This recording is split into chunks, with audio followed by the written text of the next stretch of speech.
abogado Samuel Porras. Le pedimos, por favor, al maestro Francisco Muñoz Apresa que nos presente su tema de una visión a 10 años de la imposición de la nueva ley del ISSSTE. Doctor Muñoz.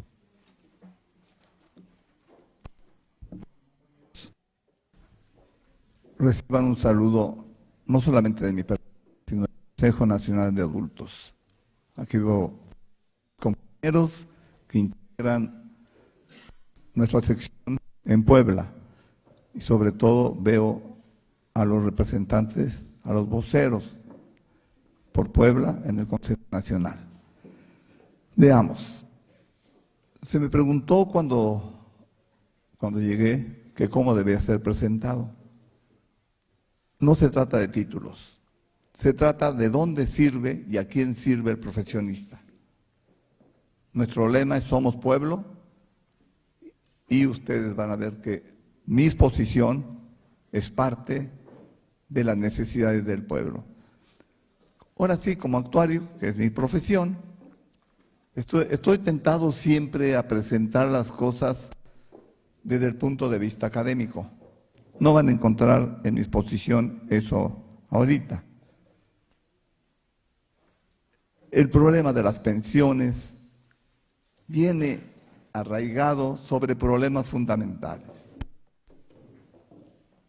Le pediría a mi compañera y vocera por el Consejo Nacional de Adultos, la ingeniera Rosa María Estrella, si me pudiera hacer el favor de pasar, para que me pudiera auxiliar y pudiera hacer más ágil mi exposición, dado que es bastante complicado ver un problema como las pensiones en un país, se capitalizan o no se capitalizan, ¿en dónde está el problema?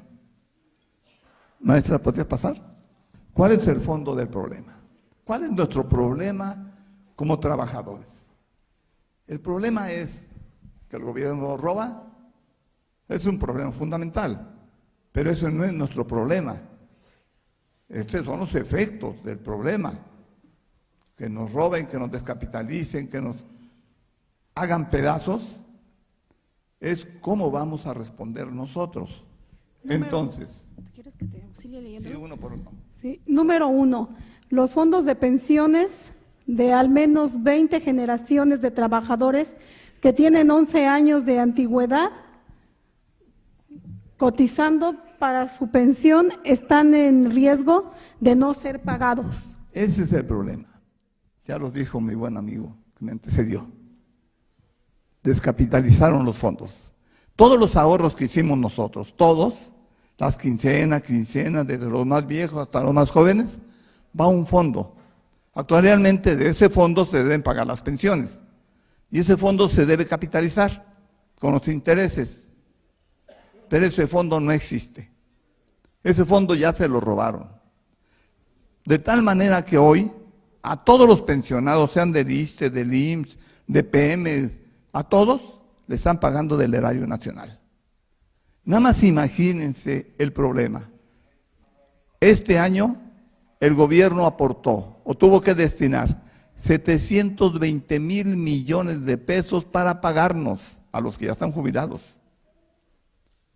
Esa cantidad es el doble de lo que destina el país para la SEP. Son 10 veces lo que destina el país para la defensa nacional. Nada más imagínense, ¿no? Y eso es un problema gravísimo. Y ese es el problema nodal que tenemos. Ya lo anunció el licenciado que me antecedió. ¿Qué pasó con esos fondos? El problema es de dónde nos van a pagar. Número 2, los fondos de pensiones de al menos 10 generaciones de trabajadores que cotizan en cuentas individuales se encuentran saqueados por la voracidad de los banqueros. La capitalización del 2% sobre los fondos existentes de aproximadamente 3 billones de pesos que se encuentran invertidos en alto riesgo, de tal manera que a 10 años del plazo de las mentadas afores, los trabajadores no tienen más que para obtener una pensión de no más del 25% de su sueldo. Imagínense, las cuentas individuales. ¿Qué nombre reciben? Afores. ¿Qué es esto? Todo lo que aportamos va a la banca. Bueno, señores, pero la banca, ¿a cuánto nos presta? Si vas a pedir un préstamo, al 20, al 30, al 40, y si puedes hasta más. ¿Y cuánto capitaliza? El 2%, por ley. ¿Cuándo se va a capitalizar ese fondo que me permita vivir de él? Hace precisamente cuando surgen las Afores, presenté en Jalapa, Veracruz, en la universidad, una proyección de lo que iba a pasar. Y anunciaba, va a haber pobreza. No se necesitaba ser genio. Por un lado saquean los intereses y por otro lado nos saquean con las mentadas comisiones. O sea, nos tienen fritos. Entonces todos los jóvenes no van a tener más del 25% de su salario cuando lleguen hasta el término de su vida laboral. O sea, tenemos un problema gravísimo.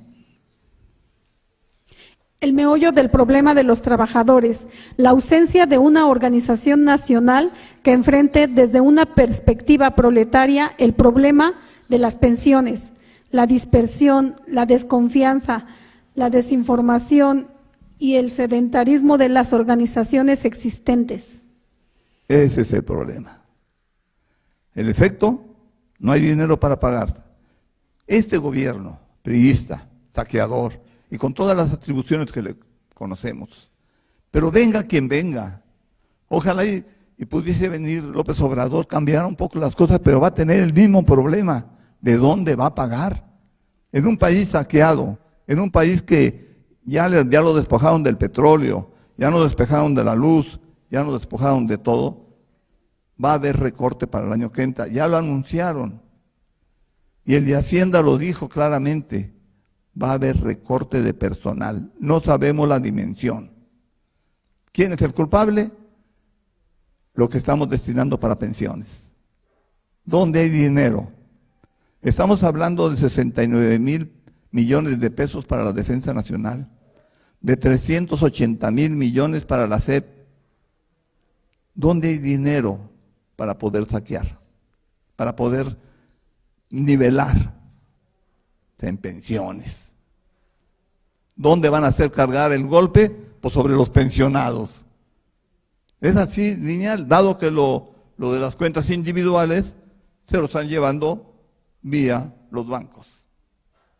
Y es enorme, ¿eh? No sé, pero si aquí, bueno, aquí no tenemos gente del IMSS, digo del ISSSTE, pero nos acaban de pegar a nosotros. Hace poquito, en los estados de las cuentas individuales, que nos convirtieron precisamente lo de vivienda y lo del SAR. De repente vimos, pum, vale, 10, 20, 30, 40,000, 90,000 pesos del fondo de los de activo, que ya no existe, ¿no? Lo bajaron de un día por otro por las mentadas minusvalías. Bueno, esos son los problemas. El problema de la organización. Allí se va nuestro gran problema. Hay muchas organizaciones pequeñas. Bueno, la más grandota, que es pequeña, es la coordinadora, el magisterio de la gente, ¿no? Creo que tiene 400,000 afiliados. Pero aún así no va a poder responder por el problema del país. El país somos millones. Tenemos que construir una organización que rompa lo que nos han venido pegando, la desconfianza. ¿Cuántas veces no nos han pegado? ¿Quién va a creer en las organizaciones, no? No hay posible. Posteriormente les hablaré cuál es nuestra propuesta. Adelante. Se durmió. Joven. El gobierno de Peña Nieto, el 8 de septiembre del 2015, en donde el Estado se desobliga, emite un decreto en donde el Estado se desobliga al pago de las pensiones de pensioniste. Bueno, el 8 de septiembre del 2015, Peña Nieto manda un decreto a la Cámara de Diputados para que se determine si el Estado queda desobligado del pago de las pensiones. Este lo pueden encontrar en la Gaceta Parlamentaria del 8 de septiembre de 2015, anexo 4. Y pongan atención en el transitorio segundo y en la fracción quinta, porque a mí me costó mucho trabajo exactamente en dónde están los quiebres estos de la ley que nos hacen pedazos.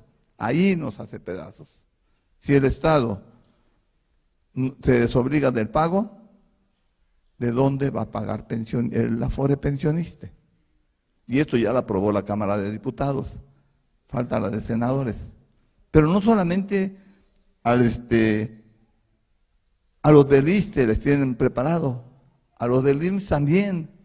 Ya les bajaron de 25 salarios mínimos, que es el tope, a 10 salarios mínimos.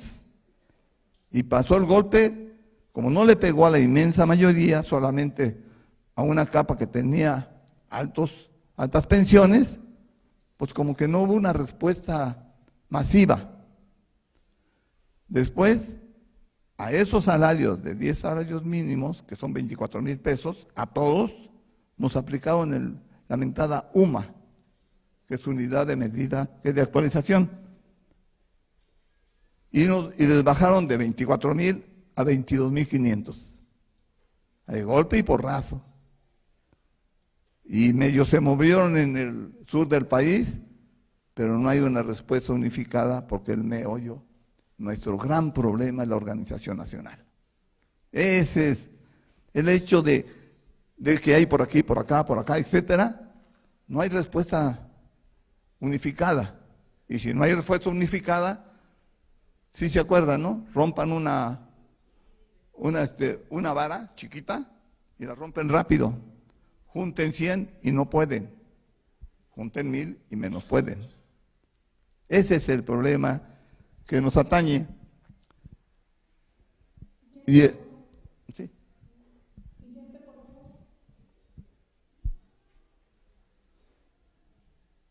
Entonces, estar desorganizado es el punto neurálgico. Estar dispersos. Ese es algo así como el cáncer que tenemos. Estamos aquí en Puebla. No puede ser diferente. Puebla ha sido prototipo de cambio en nuestro país. Muchos de los grandes cambios de nuestro país en favor del pueblo han salido de aquí. Entonces, pues aquí les toca a ustedes volver a tomar la batuta. Aquí, pues a los que estamos no podemos inventar gente. Allí está y no hay más. Y hay los de afuera, los apáticos y todo, dentro del pueblo sí, pero pues son parte de nosotros, es nuestra familia. No podemos inventar un trabajador que no existe. Es lo que tenemos, como tenemos.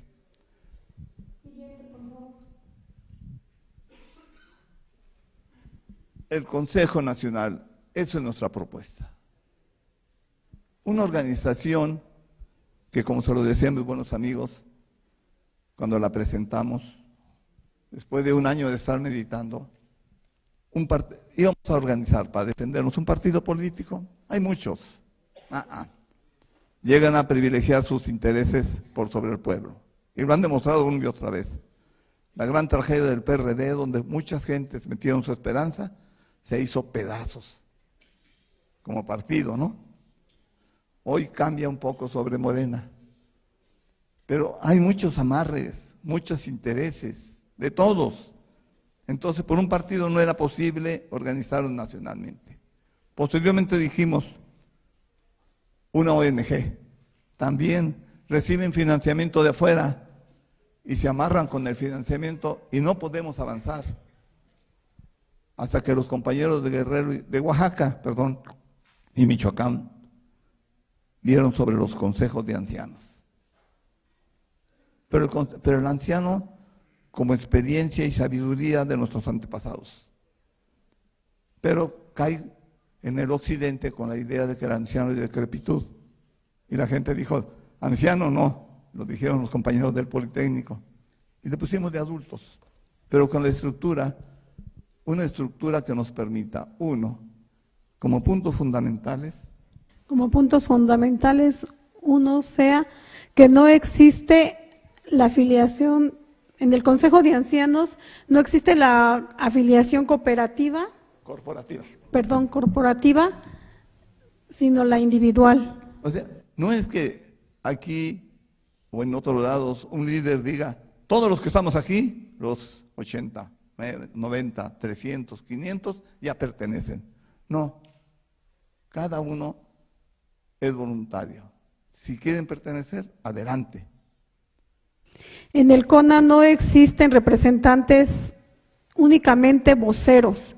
Sí, el problema es este, todos somos adultos, no somos menores de edad, no tenemos por qué nos represente nadie, sino quien lleva la voz. En mi tierra, en Guerrero, en Costa Chica, se le llama mensajeros, el que lleva el mensaje.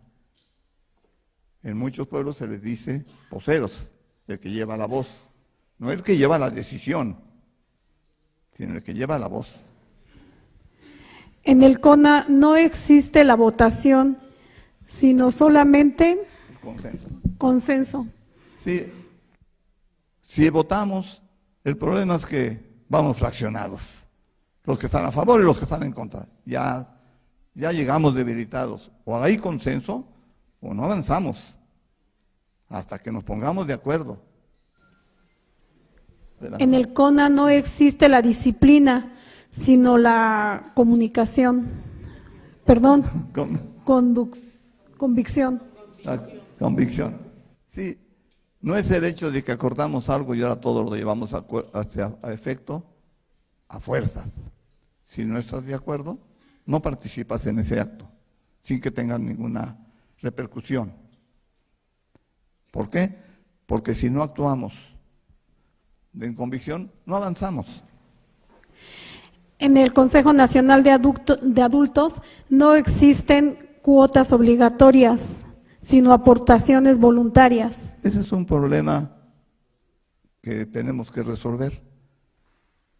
El poner cuotas parejas es como si todos tuviéramos los mismos ingresos, las mismas necesidades. No es lo que pueda poner la gente y lo que esté dispuesta a poner. Si ya no le sirve la organización, pues ya no le pone. Es como la casa. A la casa le ponemos lo que podamos y todo lo que queremos, ¿no? Si no hacemos una organización que sea tu casa, difícilmente podemos avanzar. En el Consejo Nacional de Adultos nos organizamos en el Consejo Nacional de Adultos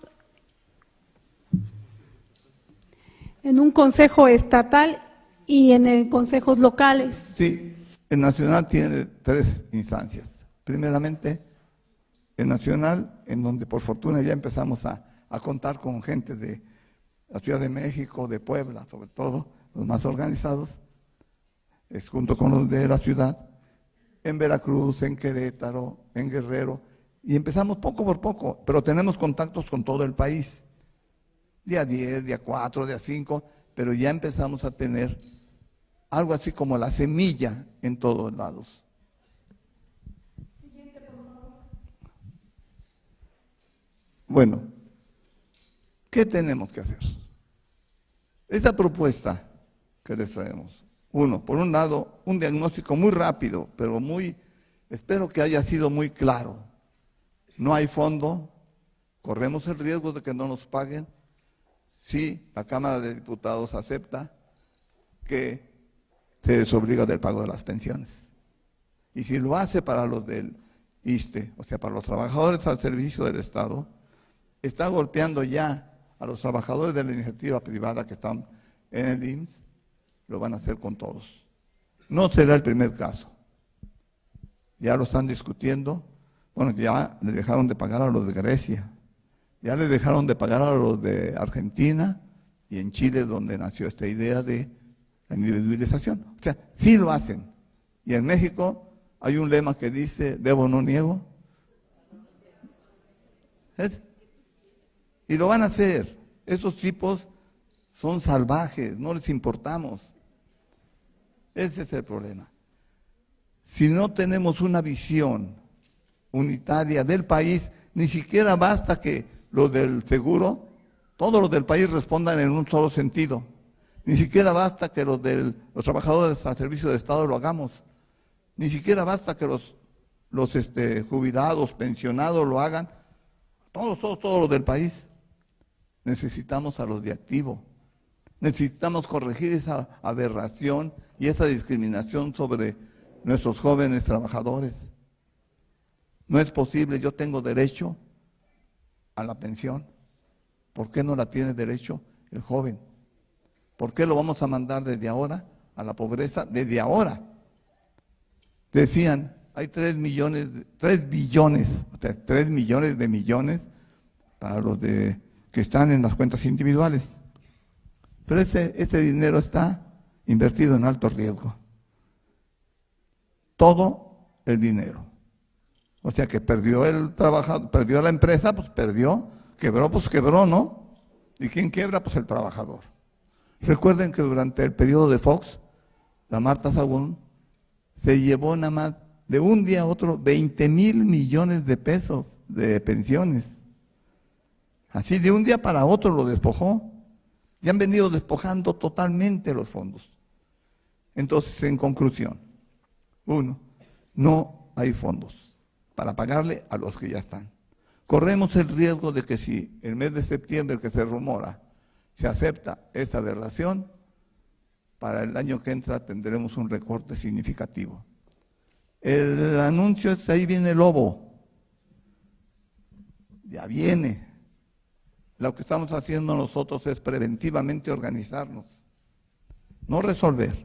Sí, les anuncio, metimos una demanda preventiva, preguntándole al gobierno si nos iba a perjudicar con esta ley. El día 19 de abril tenemos nuestra reunión, el abogado quedó de llevarnos la respuesta formal de que no lo van a hacer. Con ese documento, en cuanto nos peguen, vamos a demandarlos por daños morales y materiales, porque les preguntamos que si nos iba a perjudicar y nos dijo que no, que nos mintió y nos está perjudicando. Los abogados, obviamente, van a tener que abordar desde el punto de vista, y aquí es donde se puede ver la ley en nuestro país. Decían los hermanos Flores Magón y el Partido Liberal en 1907, pusieron un letrero, la Constitución ha muerto. Está ahora apestando. Ya no la respetan. ¿Por qué? Porque no hicimos lo que hicieron nuestros abuelos. Tenemos 100 años que este país no se mueve en defensa como lo hacía antes. La última fue en 1917, ¿no? Cuando terminó la revolución. O sea, tenemos 100 años que no nos movemos como deberíamos de hacerlo. Pero bueno, pues entonces movámonos de otra forma. No les heredemos a los que vienen una situación que van a tener que hacerlos ellos. La cuestión, lo estamos invitando, no que deshagan lo que ustedes tienen, de ninguna manera, como decimos ahí, conservar lo que ya tenemos organización, chiquito, mediano, como se pueda. Si están solos, pues, fórmense. Los de Puebla, pues veanlos con el compañero Abelardo, que nos consiguieron, la compañera Betty, entonces el otro compañerito consejero, no está Amarante. Aquí es donde nos estamos nucleando, aquí son mis buenos compañeros, tenemos más de un año de estarnos viendo, estarnos conociendo y estarnos preparándonos. El problema es preparándonos. Si no nos preparamos, si no prevenimos, nos van a agarrar como los tigres de Santa Julia. Ya nos agarraron en el 2007, ¿no? Con lo de los cambios al ISSSTE. Nos hicieron pedazos, metimos la demanda así todos juntitos, cientos de miles de demandas, ¿no? Estaban en la Ciudad de México. Hacíamos unas colas enormes con amparos totalmente mal hechos.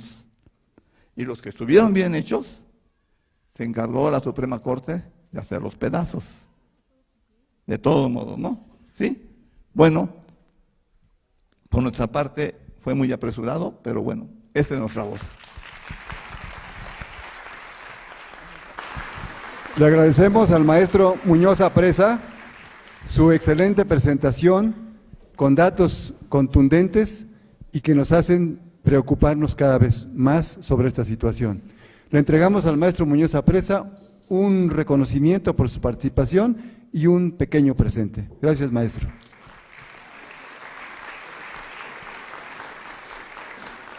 A continuación, le pido por favor a la compañera María Luisa López López nos haga favor de darnos su ponencia, las luchas de los trabajadores contra la imposición de las AFORE a lo largo de 20 años. Compañera María Luisa, por favor.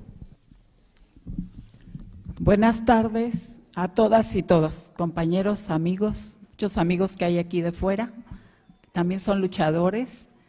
Pues voy a tratar de… Primero voy a… por mi conducto, el doctor Gustavo Leal les pide una gran disculpa a todo el auditorio.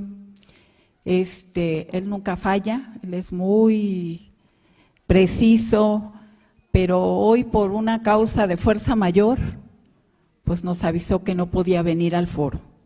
Sin embargo, él preocupado por toda la situación que hay en el país, sobre todo por esta embestida en contra de los trabajadores, me pidió que pudiera yo hablar de 4 puntos que a él le preocupan y que pronto él está elaborando una serie de trabajos de investigación y que en pocos días él los presentará. Como ustedes saben, él es, pues escribe libros, está en los medios de comunicación y trabaja en La Jornada como editorialista. Entonces, pues me pidió que no dejara de mencionarles 4 puntos que él ve importantes. Yo voy a tratar de recogerlos, así como me los dijo por teléfono, pues un poco tratando de interpretar sus grandes preocupaciones. Él dice, bueno, él habló de 4 puntos. 1, dice que es muy importante ubicar la dinámica que tiene el ahorro para el retiro, que es un proyecto del gran capital mundial y que no lo van a soltar tan fácilmente porque esto está produciendo mucha riqueza, no solamente a los gobiernos de América Latina, sino de todo el mundo, y por lo tanto pues no lo van a dejar, porque con ese capital tan grande que ya decía el primer ponente, que son 3 billones, lo que tienen en su poder, pues están de alguna manera financiando empresas las cuales adquieren una plusvalía tremenda, ¿no? Si nos vamos a los números. Es todo el saqueo que han hecho a los trabajadores. Entonces, él dice que esa parte sí hay que discutirla y poderla comprobar con números. El decir que no hay dinero para los trabajadores, pero ellos se han saqueado. Entonces, que es bien importante poder precisar todo lo que tiene la rentabilidad y por otro lado la embestida que viene, porque el capitalismo no tiene llenadera, vienen por más. Entonces, en este sentido, él quiere poder difundir una nueva propuesta que ya tienen en Chile, después de 35 años de la devastadora reforma con la dictadura de Pinochet. Hoy vienen por más y también aquí vienen por más, porque es una política mundial. Aquí hace algunos días dijeron que lo que están buscando es aumentar el ahorro obligatorio para las AFORES. Ahorita lo están haciendo voluntario, que depositen, que 10 pesos, que pongan monedas, pero están buscando una legislación para que sea obligatorio. Aumentar la edad del retiro, las cotizaciones, que no son voluntarias, porque son 2 cotizaciones las que pretenden, las voluntarias a fuerza y las que ya nos quitan por nómina. Y lograr un sistema único de pensiones, que es la propuesta de la OCDE. Es lo que quieren imponer, o sea, vienen por más. Entonces, bueno, él está tratando de elaborar toda una serie de trabajos pues para que podamos desbaratar ese discurso que casi nos convence, compañeros, nos convence de que no hay dinero, cuando sabemos que sí lo hay, pero no para los trabajadores. Bueno, el segundo punto que le preocupa es la actitud del IMSS que tiene como patrón con estos tecnócratas que están en estos gobiernos neoliberales y que lo que están pretendiendo ver a la seguridad social como un negocio, como una mercancía, y que tienen proyecciones catastróficas para también convencernos de que no hay dinero, para que podamos nosotros pues dar más de lo que ya nos quitan. Y por otro lado, la actitud de la dirigencia sindical, Vallejo Barragán, que es una actitud entreguista y de complicidad, y que pues está poniendo en riesgo el contrato colectivo de trabajo. ¿Por qué? Porque lo está entregando en una charola, ¿sí? Antes de que abra la boca el IMSS patrón, él ya va más adelante, imagínense, en el entreguismo y la complicidad. Ese es el segundo punto, que él, bueno, pronto contaremos. El tercer punto, él plantea, son las alternativas. Él plantea que si bien es cierto ahorita hay mucha inquietud de parte de el último informe que hizo Miquel Arriola, donde hay una amenaza velada, donde él dice que hubo muchos ahorros y habla de un IMSS maravilloso con todos sus programas que totalmente son un fracaso y su objetivo es controlar el gasto público, que tiene que ser para la salud, porque la salud no es una mercancía. Entonces, en este sentido, pues hay mucha inquietud en los trabajadores, en los jubilados y pensionados, y también por la declaración que hace Vallejo Barragán. Él plantea en este punto que debe de haber una información precisa, con datos, con números, porque a veces son solo rumores, y desafortunadamente hay compañeros que mandan y mandan cosas revueltas, imprecisas, él lo dice, ¿sí? Y que tenemos que precisar, que nos tenemos que sentar a estudiar, a preparar, a discutir, y que esta discusión se tiene que dar no solamente en los centros de trabajo, con los derechohabientes, porque el problema, con los jubilados, con los pensionados, porque el problema es de todos, ¿sí? Y que no se deben de mezclar los temas, porque se habla de pensiones, se habla de jubilación y se habla de seguro universal y todo revuelto, una mezcolanza. Eso no aporta, porque sabemos que los medios de comunicación y la educación que tenemos de dominación en este país nos fracciona el pensamiento. ¿Para qué? Para que no entendamos el contexto. O sea, si yo te doy algo a pedazos, es difícil que lo entiendas. Entonces, el cuarto punto que nos dice es no poner en manos de los partidos nuestros proyectos de los trabajadores. ¿Por qué? Porque viene un año electoral y todos los que pretenden un puesto en las cámaras de diputados y senadores dicen que abanderan nuestras demandas, pero para conseguir votos, pero que a la mera hora nos traicionan. ¿Por qué? Porque las cámaras no nos representan, nadie ahí. En ese sentido es lo que él decía. La otra cuestión que él plantea, que se necesita hacer un trabajo fino con toda la gente, hacer talleres, reuniones que permitan reflexionar y poder tener una comprensión clara del problema para que podamos difundir de una manera concreta y podamos convencer a otros. En ese sentido, él se propone y está dispuesto a ir a los foros que se le inviten, así lleguen 4, 5, 10 trabajadores, para poder contribuir con nosotros en ese trabajo. Eso sería nada más el mensaje que el doctor Gustavo Leal nos dio y les pide una disculpa. Todavía me habló en la mañana para decirles. Sí, sería todos los puntos del doctor y esperamos pronto su...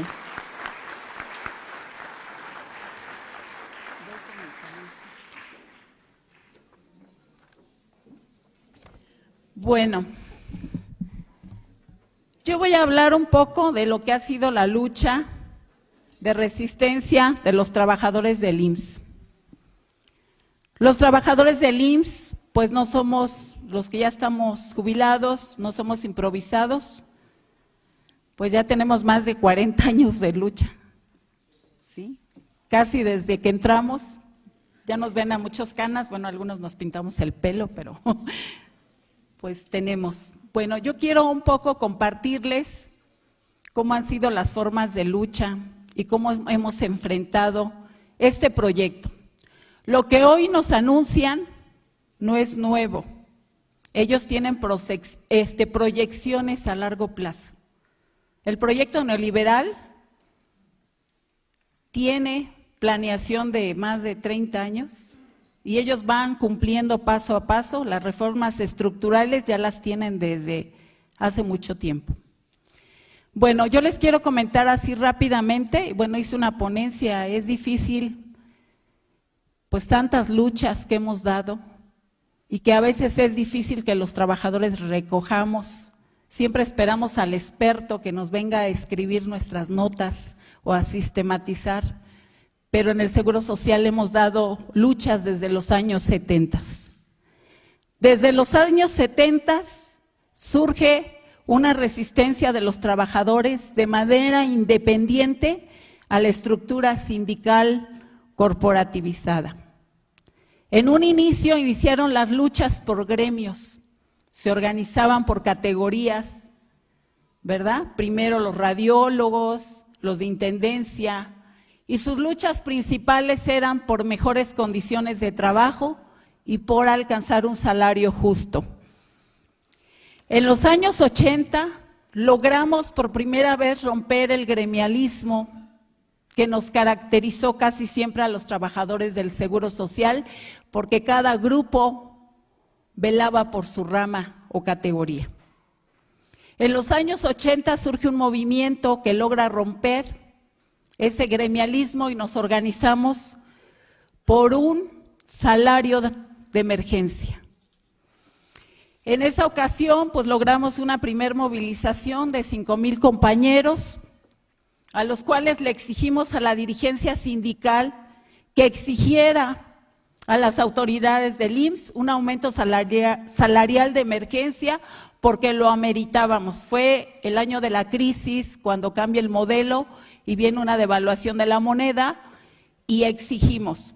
Lo más que logramos en esas movilizaciones fue la rescisión de contrato de 5 compañeros del Estado de México, que eran delegados sindicales que encabezaron la lucha y que de ellos solamente logramos la reinstalación de una persona, gracias a que tenía contactos en la Suprema Corte y logramos la reinstalación. Los demás compañeros se fueron.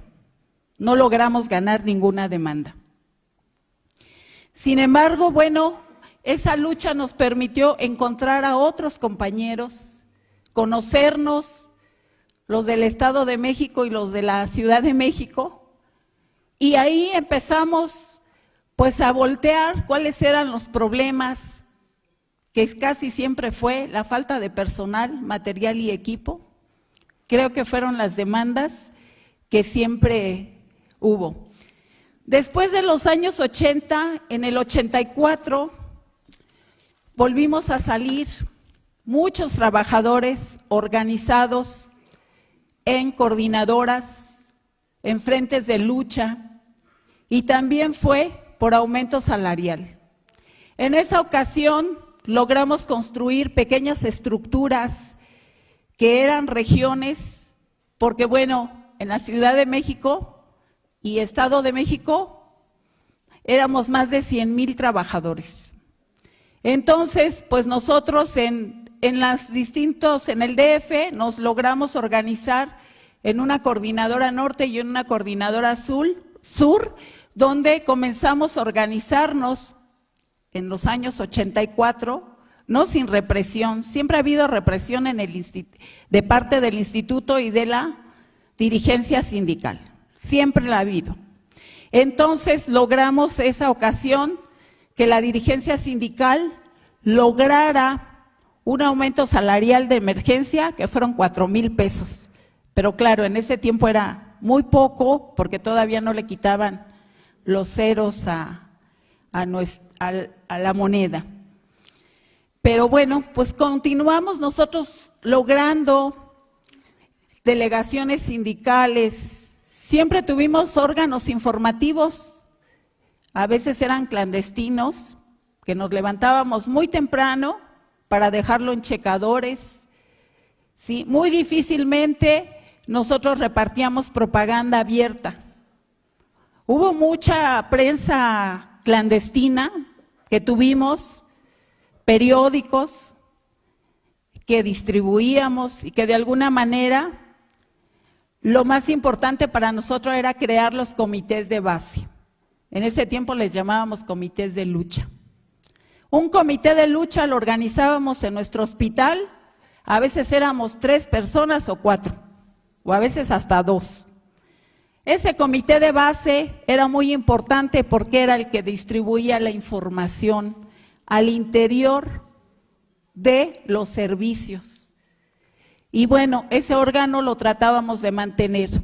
Por otro lado, donde teníamos delegaciones sindicales, lo que tratábamos de hacer era asambleas, porque las asambleas en nuestro sindicato están prohibidas. No hay asambleas, están prohibidas. Entonces nosotros lográbamos de alguna manera hacer esas asambleas a la hora de la salida, en los cafés, en los estacionamientos, donde se podía. Y así íbamos trabajando.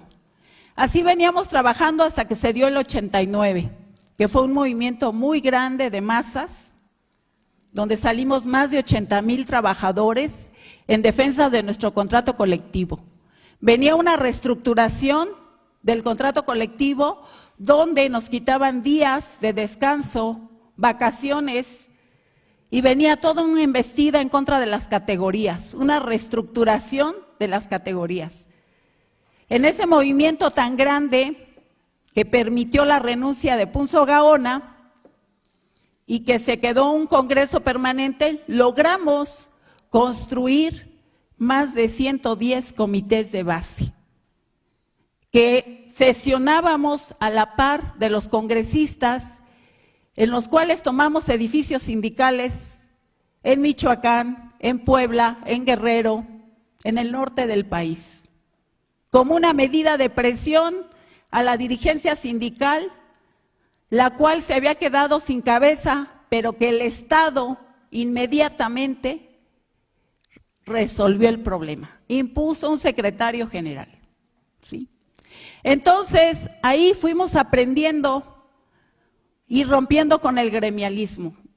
Fue muy difícil porque el trabajador del IMSS tiene la mentalidad de que nada más somos los de la salud, ¿cómo nos juntamos con los mugrosos de allá afuera? Así había en ese tiempo compañeros con esa mentalidad. Logramos en ese tiempo que surgía la CENTE hacer una alianza con los compañeros y ellos nos enseñaron con su experiencia de lucha cómo defendernos ante la represión que se dio en esos años, porque teníamos los edificios tomados, que de hecho el centro de convenciones lo tuvimos 9 meses tomado, haciendo guardias día y noche, con la provocación, y que muchos de nosotros salimos con demandas penales. No lo entregamos hasta que no negociamos con el instituto directamente, sin la dirección sindical, por la cual solamente fuimos por su firma. Fue una vergüenza para ellos el hecho de que los trabajadores hayamos podido defender el contrato colectivo y que nos hayamos sentado en una mesa de negociaciones donde la dirigencia sindical solamente estaba a un lado de oyente y estaba esperando solo para plasmar su firma. Eso hemos podido lograr, compañeros. Eso fue en el 89. Así lo hicimos en el 94, con huelgas de hambre. Logramos reinstalar a los compañeros. Pero viene el golpe de las Afores.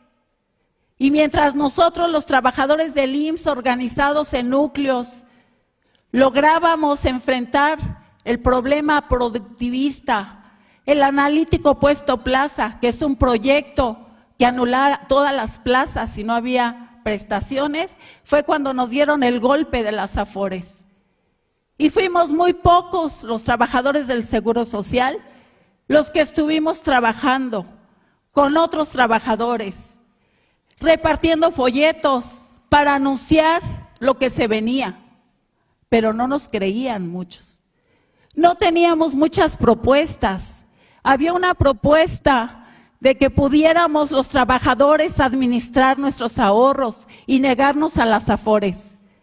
Acudimos a un amparo, el cual que perdimos, y que de alguna manera estuvimos también en las cámaras, pero el día que se votó, lloramos los trabajadores, que éramos tan pocos, y la única diputada que votó a favor de los trabajadores salió llorando y dijo: señores, no se pudo hacer nada allá adentro. Hicimos muchas cosas. Entonces, pues ese fue un golpe muy terrible. Y después viene toda la bronca del RJP.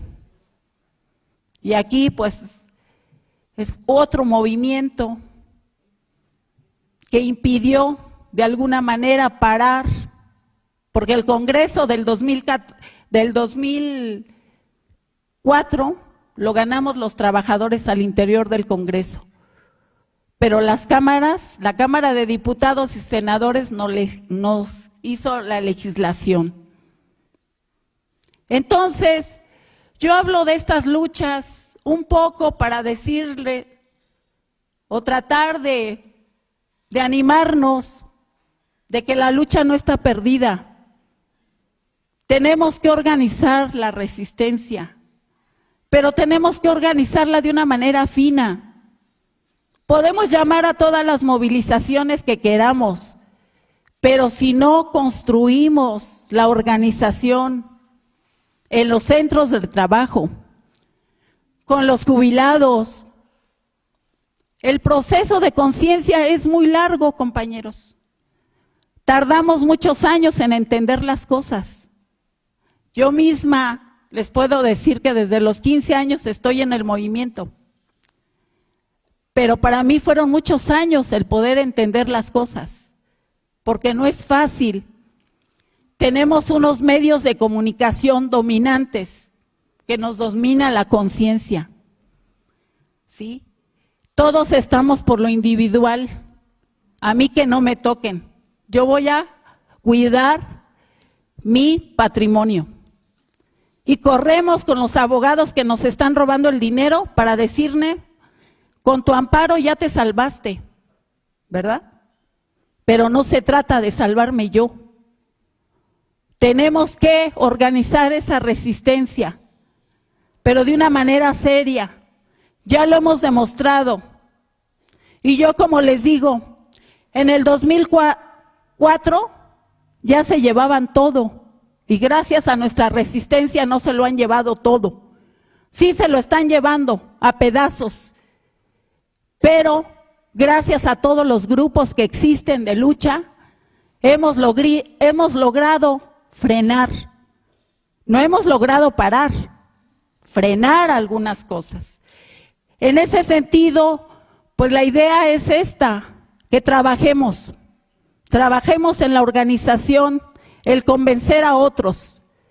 Imagínense, yo el domingo me reúno con unas enfermeras que me hablan y me reúno con ellas del centro médico, siglo XXI, jóvenes, y me dice, yo les pregunto, ¿cuándo entraron a trabajar? 2009, ya no tienen régimen de ninguno. Entonces me dicen, te llamamos porque no entendemos todo lo que mandan por las redes.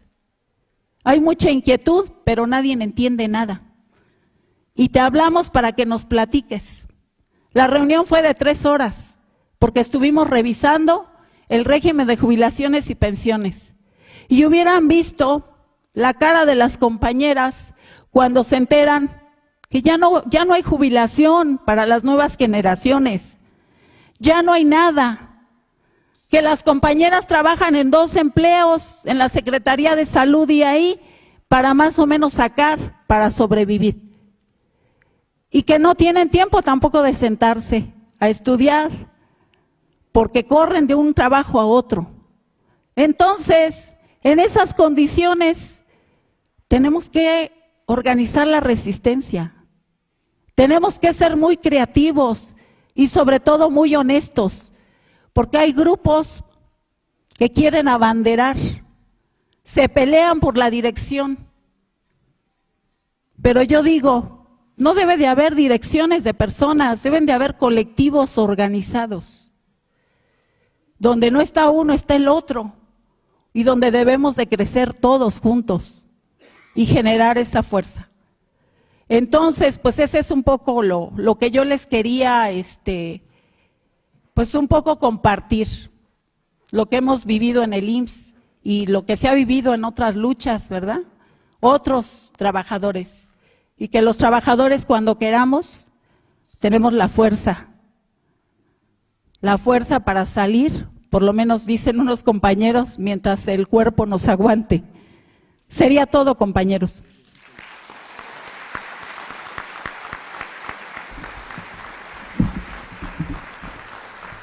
Ejemplo vivo de lucha, la compañera María Luisa López López, que ha dejado gran parte de su vida tratando de hacer resistencia y luchando en forma definitivamente con mucha fortaleza.